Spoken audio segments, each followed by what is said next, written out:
نصیب بھٹا صاحب، آپ نے آرٹیکل 6 کے حوالے سے جو تبدیلی ہے اس میں ججز کا نام بھی ڈال دیا، اینی پرسن بھی لکھا گیا، بظاہر جو سیاستدان سپورٹ کریں گے ان کے خلاف بھی کارروائی ہوگی.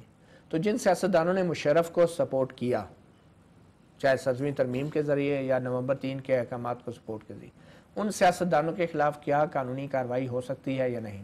میرا خیال ہے جان صاحب اگر آرٹیکل 6 کو پڑھیں اور پلس جو ایڈیشن ہوئی ہے اس کے اندر، اس میں جو ایکسٹینڈ کیا گیا اس کا سکوپ، اس کو اگر دیکھیں تو اس میں سارے آ جاتے ہیں. whoever he is either in any way he goes to extend any kind of help to the abrogator, تو وہ بھی اس میں آ جاتا ہے، خواہ وہ سیاستدان ہو. آپ کے خیال میں پاکستان مسلم لیگ قائد اعظم کے جو سیاستدان تھے انہوں نے مشرف کو سپورٹ کیا تو ان کے خلاف بھی کارروائی ہو سکتی ہے؟ نہیں، میرا خیال ہے we are not supposed to be person specific. جب ایک آرٹیکل یہ جب کانسٹیٹیوشن بناتے ہیں تو اس میں میرا خیال ہے سب سے بڑی یہ زیادتی ہوگی کہ ہم پرسن اسپیسیفک ہوئیں. ہمیں اس کے اندر آبجیکٹیوٹی جو ہے نا وہ لینا چاہیے. تو پھر مشرف کے خلاف کیوں؟ مشرف بھی تو پرسن ہے، اس کی آبجیکٹیوٹی جو ہے نا وہ یہی ہے. اور مشرف اگر ہے and he is of course, then آج بھی پارلیمنٹ کے اندر آپ سیاسی جماعت جب پارلیمنٹ کے اندر پرسن اسپیسیفک نہیں ہوتے. پارلیمنٹ کے اندر آج بھی یہ کہا گیا ہے کہ جو جس نے جو ہائی ٹریزن ایکٹ ہے اس کے تحت اس کو کیا جائے، ٹرائل کیا جائے and he should be taken to task.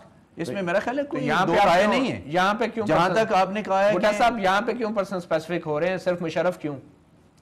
نہیں مشرف تو ہے نا جی. He is one of the main person having done away with the constitution کے کو جو سبورٹ کرتا ہے اس کو تو وہ ظاہر ہے جو مین ایکیوزڈ ہے اس کا ہی نام پکارا جائے گا نا. باقی تو وغیرہ میں آتے ہیں، تو وغیرہ میں جو آئیں گے وہ تو ایف آئی آر بعد میں کٹے گی، ضمنیہ بنے گی. لیکن اصل بات جو ڈائریکٹ ایف آئی آر جس کے خلاف کٹتی ہے اس کو تو ٹرائل میں لائے نا پہلے. بہت شکریہ نصیب بھٹا صاحب. ہمارے ساتھ امتیاز صفدر وڑائچ صاحب موجود ہیں، پاکستان پیپلز پارٹی کی ترجمانی کریں گے اس پروگرام میں. امتیاز صفدر وڑائچ صاحب، آپ یہ بتائیں کہ اب جب کوئی فوجی افسر وزیر اعظم ہاؤس میں وزیر اعظم کو ہتھ کڑی لگانے آئے گا تو یہ آپ کی 18ویں ترمیم کیا کر لے گی؟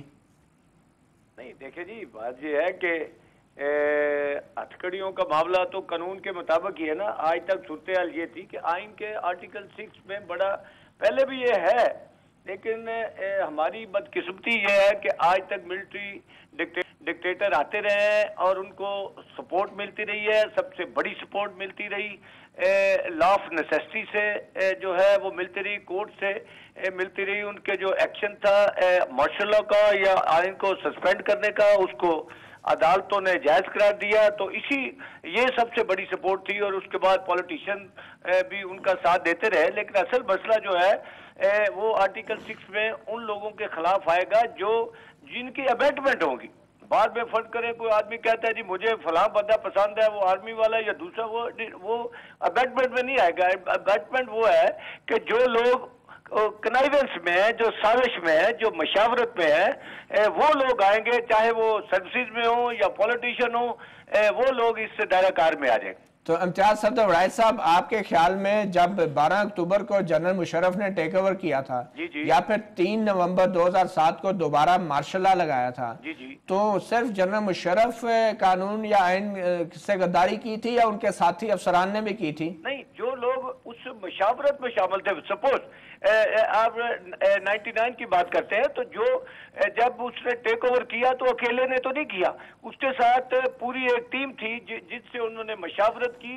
میں سمجھتا ہوں کہ جو لوگ آئین توڑنے میں مشاورت جن کی ہوتی ہے وہ لوگ ابیٹمنٹ میں. تو اب آپ کی پارٹی کا کیا موقف ہے کہ جنرل مشرف پر غداری کا مقدمہ چلنا چاہیے اور ان کے ساتھیوں پر یا نہیں؟ دیکھیں جی، یہ بات بڑی کلیئر ہے کہ اور اس میں کوئی ابہام ہے ہی نہیں کہ جنرل پرویز مشرف کا جو پارلیمنٹ توڑنے کا ایکشن تھا، اسمبلیاں توڑنے کا ایکشن تھا، وہ غیر آئینی تھا، غیر قانونی تھا. آئین کو ہیلڈ ان سبیس کرنے کا. وڑائچ صاحب، یہ تو سب کو پتہ ہے غیر آئینی تھا، 17 ججوں نے بھی کہہ دیا. آپ نے ابھی تک سپریم کورٹ کے فیصلے پر عمل درآمد کرتے ہوئے جنرل مشرف اور اس کے ساتھیوں پر مقدمہ کیوں نہیں چلایا؟ ہماری پارٹی کا موقف جو ہے وہ وزیر اعظم پاکستان نے جو پارلیمنٹ میں موقف بیان کیا وہ پارٹی کا موقف ہے کہ پارلیمنٹ اس میں جو فیصلہ کرے گی، پارلیمنٹ متفقہ طور پر